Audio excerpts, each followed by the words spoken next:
Hey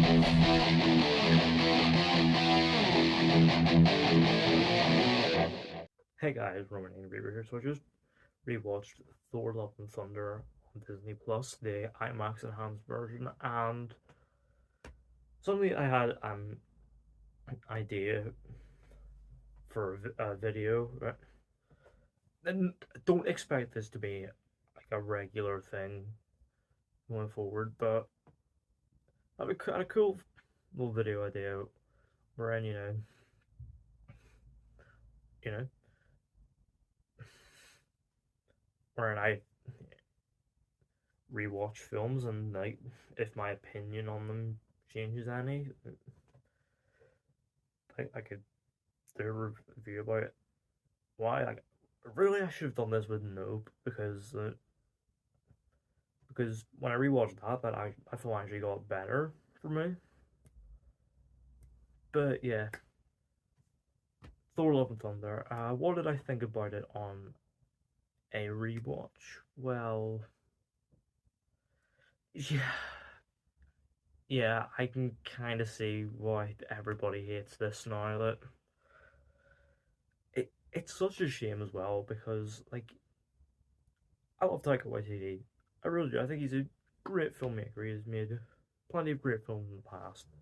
Boy, What We Do in the Shadows, Hunt for the Wilder People, Jojo Rabbit. Hell, he even directed some of the best episodes of Flight of the Conchords. And of course, Thor Ragnarok as well. Brought new life into Thor as a character, brought a perfect balance of humor and tragedy, which Waititi does so effortlessly.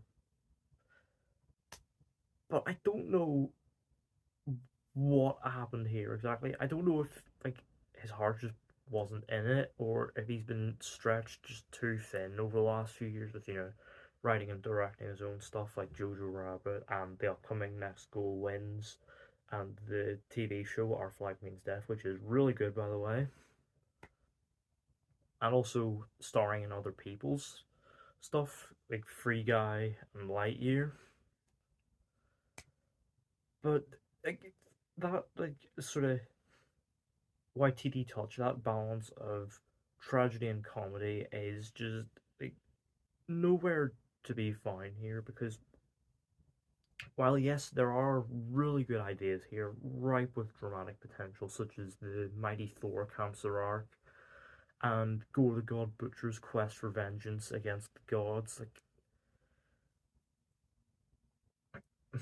like that stuff sounds really cool, and there's so much you could do with that, but the film wastes it in a quite muddled and rushed plot that absolutely needed to be way longer than the just sub 2 hour runtime the film has because well because it's trying to give like each character their own little emotional arcs. Thor, Valkyrie, Mighty Thor, Gore, hell even Korg, but it doesn't have enough time to properly do anything with them. Oh, and also the fact that for a good 2/3, the film insists on just cracking jokes, yeah, and sort of undercutting the stakes every single scene. It's so frustrating because the humor is normally one of the strongest parts of YTD's films, but here barely any of it lands. Like you have moments that I will admit I did like sort of mildly chuckle at, like the opening battle scene set to Welcome to the Jungle. I did give me a few mild chuckles there, and the flick joke with Zeus that I got a mild chuckle or two out of me. The problem is nothing else lands. The not the screaming goats, not Mighty Thor's awkward attempts at catchphrases. Like none of it lands, and I put this down to one thing: the film is trying really hard to make you laugh, which makes it like, which yeah, which makes it even less likely that I'm gonna laugh. But it's remarkable just how long goes by and just joke after joke comes and all just land just with thought or just tumbleweed passing by. Like, and it also doesn't help that every time a joke doesn't land, the film just sort of insists on, well, if you didn't find it funny the first time, maybe you'll find it funny the seventh.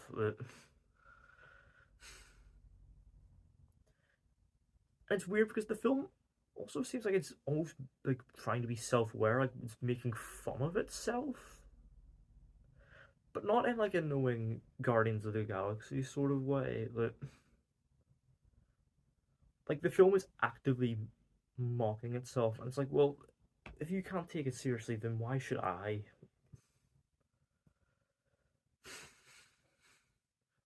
By the way, if you want a film that does do the sort of quite knowing, self-aware humor, but not at the expense of its own stakes, watch Dungeons and Dragons: Honor Among Thieves. That's a really good film and very entertaining. So of course, not a lot of people have gone to see it. Anyway, it's a shame because when the film actually can commit to being serious, it works. Like that's another one of YTD's strong suits: his dramatic sensibilities. And in the third act, when the film actually decides to stop cracking jokes, it I actually was surprisingly invested in it. The problem is, it's a payoff to the first two acts that do not deserve it. And even then, there are points in the first two acts where it does feel like it's taking itself seriously. But then, of course, gotta have a joke afterwards. So, you've got things like when we first meet Jane Foster after all these years, and we learn of her cancer diagnosis. What do we do? Oh yeah, we crack a few jokes.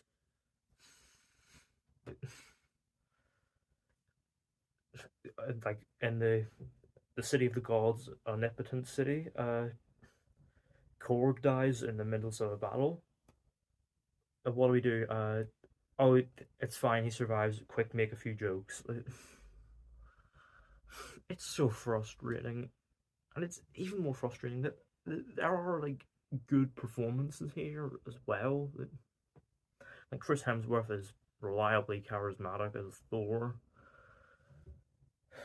Uh, Natalie Portman does a decent job as Jane selling the mighty Thor stuff, and when the film is serious about her cancer, like she sells it very well, and even the awkward catchphrases she manages to sell, none of them are funny, as I said earlier, but Natalie Portman does somewhat make it work.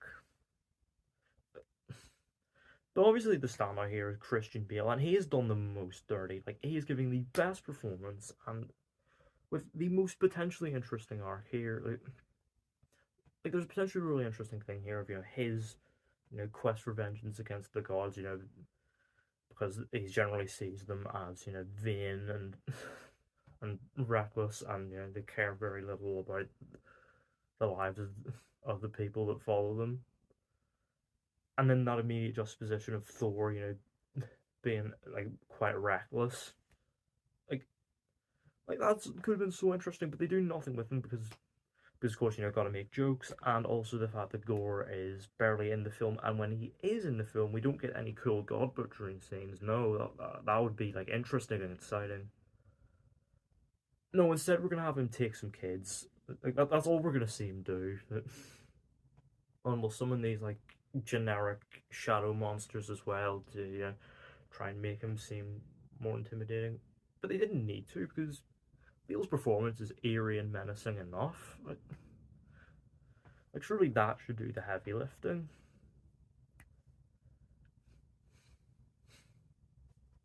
On a technical front as well, the film is not much better. Like soundtrack wise, it's pretty solid. Like a few Guns N' Roses hits in there, so keeps the vibe going, gives a bit of energy. And I'm not even a huge Guns N' Roses fan or anything, but I did enjoy those little needle drops, especially the solo at the end of November Rain. That was utilized very well. It's just a pity the scene it's utilized for is a complete plot hole, but it's visually this is where the film gets really messy. Look, there are shots here that look good, like the black and white scenes on the Shadow Realm, and anytime like there's an establishing shot, like whenever a character is not in frame, it looks great. Like there are shots when characters aren't in frame that look good. When you can tell it actually looks like it's been shot in front of a real location. The problem is, anytime it's like some other world, it sticks out so obvious as like bad green screens and sloppily implemented volume technology. Like the Batman used it to perfection. Like there is no excuse for the film looking this bad, especially considering it cost 250 million. Like that's not a joke, by the way. It did actually cost 250 million. Oh, there's also some pretty sloppy CGI as well. Like the floating head, you've all seen it by now. It's awful. And anytime like a helmet appears on either Thor or Mighty Thor, it looks so bad. Like, it's such a shame because, as I said, there are shots here that look really good. It's just a pity that there is an equal amount of shots that do not. Yeah. I have no idea why the hell I was so positive towards this in my initial review. What was it? I gave it a 7.5 out of 10. Like, what was I like? I have no idea what I was smoking. It was obviously good stuff, to be fair, but yeah, looking back on it now, it's wasted potential, is what it is. I'm not angry. I'm just disappointed because there are good things here in this film. It's just